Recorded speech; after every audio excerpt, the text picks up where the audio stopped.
আমাদের পুষ্টিবিদদের কাছে মারা যখন আসেন খুব কমন একটা কমপ্লেন থাকে এবং একইভাবে যারা শিশু বিশেষজ্ঞ তাদের কাছে যখন মারা যান, আমার শিশু কিছু খেতে চায় না। এই যে আমার শিশু কিছু খেতে চায় না, এটা আসলে মা হিসেবেই বোধহয় বেশি বলেন।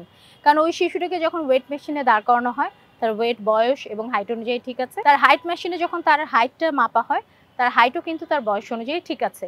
কিন্তু কোথাও গিয়ে মায়ের মনে হচ্ছে এবং আমাদের কালচারাল প্রেক্ষাপটে আমার শিশু কিছু খায় না। তো তখন অনেক প্রোব করতে হয়, জিজ্ঞাসা করতে হয় যে আসলে আপনার শিশু সারাদিনে কি খায়, কখন খায়, কতটুকু ঘুমায়, দিনে কয়বার সে পেশাব আর পায়খানা করছে। প্রস্রাব পায়খানার যে পরিমাণ, এটা দেখেও কিন্তু বোঝা যায় বা আন্দাজ করা যায় যে আসলে শিশু প্রপার খাওয়া দাওয়া পাচ্ছে কিনা। সেক্ষেত্রে তখনই আমরা একটা প্রপার ডায়েট প্ল্যান মাকে বোঝাই। শিশুর বয়স কত, ওজন অনুযায়ী তার এখন কতটুকু ক্যালোরি দরকার এবং সেই ক্যালোরিটা সারাদিনের কতটুকু খাবারের মাধ্যমে সে পেতে পারে। এই বোঝানোটা কিন্তু মাদের জন্য আসলেও কাজে লাগে।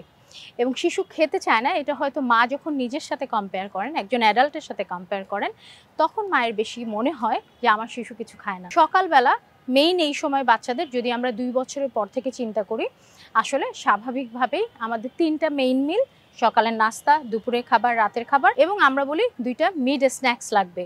সেই মিড স্ন্যাক্সটা অবশ্যই হেলদি হতে হবে। একটা হচ্ছে সকালের নাস্তা এবং দুপুরের খাবারের মধ্যে, এবং আরেকটা হচ্ছে দুপুরের খাবার এবং রাতের খাবারের মধ্যে বিকালে একটা স্ন্যাক্স বা হালকা নাস্তা। এই সময় আপনাকে চুজ করতে হবে যে সে ব্রেকফাস্টে কি খাচ্ছে, সে লাঞ্চে কি খাচ্ছে এবং সে হচ্ছে ডিনারে কি খাচ্ছে। এই বিষয়ে আপনাদের প্রথমেই বলতে চাই যে শিশুরা কিন্তু বৈচিত্র্যপ্রিয়। শিশুরা ডিফারেন্ট ধরনের খাবার খেতে চায়। এই বৈচিত্র্যপ্রিয় যে ভাবটা, এটার কারণে তাকে যদি আপনি প্রতিদিন সকালে একই নাস্তা দেন, সে হয়তো সেটা খেতে অনীহা প্রকাশ করে অথবা হয়তো খেতেই চায় না। দুপুরের খাবার প্রতিদিনই আপনি ভাত, ডাল, মাছ, সবজি দিচ্ছেন, সে হয়তো নাও খেতে চাইতে পারে। সকালের খাবারটা শিশুদের জন্য যদি আমরা দেখি, আমরা কিন্তু ডিফারেন্ট ওয়েতে দিতে পারি। একদিন সবজি খিচুড়ির সাথে ডিম, একদিন ভাত, ঘি এবং হচ্ছে ডিম। একদিন তাকে আমরা দিতে পারি একটা ফ্রাইড রাইসের মতো করে, যার মধ্যে চিকেন আর ভেজিটেবল দুটোই দিয়ে দিতে পারি। একদিন তাকে আমরা দিতে পারি স্বাভাবিক হাতে বানানো যে রুটির সাথে ডিম এবং হচ্ছে একটা মিক্সড সবজি। আমরা কোনোদিন তাকে ওটস আর মিল্ক দিতে পারি। আমরা কোনোদিন তাকে কর্নফ্লেক্স আর মিল্ক খাওয়াতে পারি। এইভাবে যখন জিনিসটাকে আমরা ভ্যারাইটি করে দেব, অথবা সকালে দই চিড়া এবং হচ্ছে কলা কিন্তু অনেকে পছন্দ করে। সো আপনাকে আপনার শিশুর পছন্দ অনুযায়ী তাকে এক এক দিনের সকালের নাস্তাটা উপস্থাপন করতে হবে। খুব ইম্পর্টেন্ট হচ্ছে এই সকালের যে নাস্তা এবং দুপুরের খাবারের মধ্যে যে মিড স্ন্যাক্সটা দিবেন এবং বিকালের, বিকজ এই স্ন্যাক্সটা অনেক হেভি হওয়া যাবে না। এটা যদি হেভি হয়ে যায় তাহলে শিশু স্বভাবতই দুপুরে খাবার খেতে চাবে না।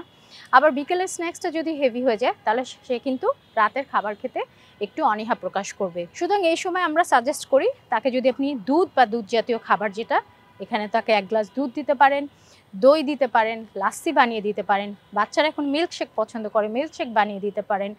ডিফারেন্ট ফ্রুটসের সাথে দই মিশিয়ে একটা ফ্রুট সালাদ তৈরি করে দিতে পারেন। একইভাবে বিকালের স্ন্যাক্সটাও আপনাকে একটু ইন্টারেস্টিং করতে হবে, কারণ সাধারণত বিকালের শিশুরা খেলাধুলা করে এবং খেলাধুলা করার পরে তার স্বভাবতই একটু ক্ষুধা পায় এবং তখন সে কিন্তু বেশি খেতে চায়, বাট আপনাকে পরিমাণটা বুঝে দিতে হবে। এই পরিমাণটার ক্ষেত্রে আবারও বলবো যে এখানে তাকে ফ্রুটস এবং মিল্কের একটা সমন্বয়ের মাধ্যমে আপনি খাবার দিতে পারেন, যেটা তাকে হেভি করবে না অথচ তার যে প্রয়োজনীয় রিকোয়ারমেন্ট সেটাকে ফুলফিল করবে। আর দুপুর আর রাতের খাবার আমাদের যেটা পারিবারিক খাবার, সেই খাবারে তাকে অভ্যস্ত করে ফেলুন। ভাত, মাছ, সবজি, ডাল, অথবা কোনোদিন আপনি খিচুড়ি দিলেন। যেসব বাচ্চারা বৈচিত্র্য পছন্দ করে, কোনো দিন তাকে ভেজিটেবল অ্যান্ড চিকেন নুডলস তৈরি করে দিতে পারেন রাতে, অথবা একটা স্যুপের আইটেম তৈরি করে দিতে পারেন যে স্যুপটার মধ্যে আপনার ভেজিটেবলসও থাকলো, চিকেনও থাকলো। এইভাবে যদি আপনি একটু মিক্স অ্যান্ড ম্যাচ করে দেন, বাচ্চা কিন্তু অবশ্যই খেতে চাইবে। এবং বাচ্চাকে বাচ্চার পছন্দ অনুযায়ী প্রপার সময়ের যে একটা মাঝখানে গ্যাপ দিয়ে আপনাকে তার খাওয়াকে উৎসাহিত করতে হবে এবং পারিবারিক সময়গুলোতে খাবার যেন সবাই একসাথে খায় সেটাকেও খেয়াল করতে হবে। নিশ্চয়ই আপনার বাচ্চার খাবারের প্রতি আগ্রহ আসবে এবং সে খাবার খেতে চাইবে।